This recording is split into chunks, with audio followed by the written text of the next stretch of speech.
competition is there between you guys? I don't know about necessarily stats, but is there friendly competition between the receivers, between you and Tavon? Not necessarily. We don't try to say, hey, let's see who outdo each other today. We just try to, make all the routine plays and just do everything that we're supposed to playmakers on the offense. And I mean, everything else just falls into place with the numbers we're putting up in yards and touchdowns and stuff. It's never really a battle. If anything, we're encouraging each other to, just go out and have a great game. Are you aware of records? Are you aware that you're both tied for the lead in this and that, and career receiving touchdowns? Yeah, I'm aware. Twitter, a lot of fans and stuff, do a good job of letting me know those things. But I try not to be big on that as well. Try to remain humble and just continue going and going. Do you guys have pet names for each other, nicknames, anything? Batman, Robin, or? We actually don't. We don't have any nicknames. You guys talk to each other a lot off the field? Hang out? Yes, me and Tavon are very close. We developed a great bond. Since we first met each other freshman year, and it's only gotten stronger. We kind of lean on each other, rely on each other to make big plays on the field, and with us being leaders, we try to just do all we can to lead, and that's kind of helped us, create a good bond. Is there any competition off the field? You guys play each other in the NCAA games or anything like that? Whenever we have spare time, we stay in 2 separate apartment complexes. So if I'm ever around this way, then we'll take a crack at it. But other than that, we probably meet up. We go downtown, or just basically, always being here at the stadium. That's where we spend a lot of our time. But he's probably boosted your game a little bit. I would imagine you both have kind of fed off each other.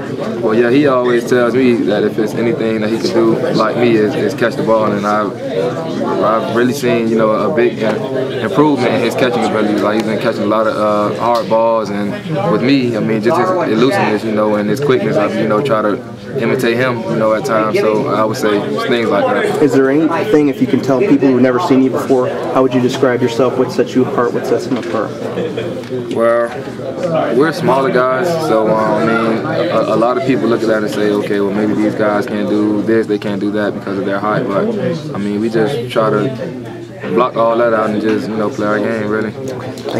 Stedman, when's the last time you saw Gino outside of this area, football stadium? When's the last time? We lived together. Good answer. I was unaware of that. I guess what I'm getting at is his work ethic. Is it what everybody says? Is his nose always in an iPad? Is he always thinking, walking, talking football? Pretty much. Yeah, we're home, sometimes after practice we're just around, just sitting at the house. Me, him, and Terrence Gordon, he does with us as well. And we'll just be talking about film that we saw today. Like, for example, we'll probably speak about what we saw from our first day of watching Texas on film, and just talk about a couple different things, that we make a hit, or just talk a little bit about the game plan. And he does have something installed in the iPad where he could get the film that we watch, and it's on the iPad. So you have this great responsibility then to make sure he's not speaking in tongues and losing his mind 2 months from now. He's got to cool it off. Is that your job a little bit too? Not necessarily. He already knows. He doesn't get caught up too much in the hype of all the things that's going on outside of this football program, Heisman talk, and just the big things he's doing. We just want to do whatever we can to take care of business here and win games, and everything else will just fall into place. You guys like to spread field left, right, be really good in the perimeter. They're pretty strong in the perimeter. How important is that? That's going to be very big. Those guys, they have a pretty good front four in their D linemen, and with those guys being so good, I think that's why they play man coverage a lot, because their front four are doing a good job creating pressure on the quarterback. But anytime we have a certain matchup that we're looking for, we just got to take advantage of it and do our part on the perimeter by winning. You speak to the deep ball. Gino really showed it last Saturday, and that's something he's really worked hard on as well. Oh yes, he's worked very hard on it. We work on that a whole lot in practice. Just ball placement and just working on deep balls. Period. And he was very accurate this past Saturday. More shots this game than past. Why? Was it just because what the defense was giving you?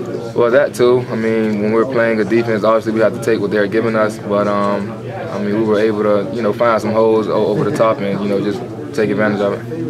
You guys don't face a lot of corners who will come up and press you. I mean, it's typically they give you a pretty good cushion. LSU did it to you last year. Texas is one of those teams that figures to maybe do it to you. Is it different? Does it change the way you play when somebody's that close to you as opposed to that sort of backed off coverage you normally get? Not necessarily. If anything, I kind of like when guys want to go man coverage and get up in my face.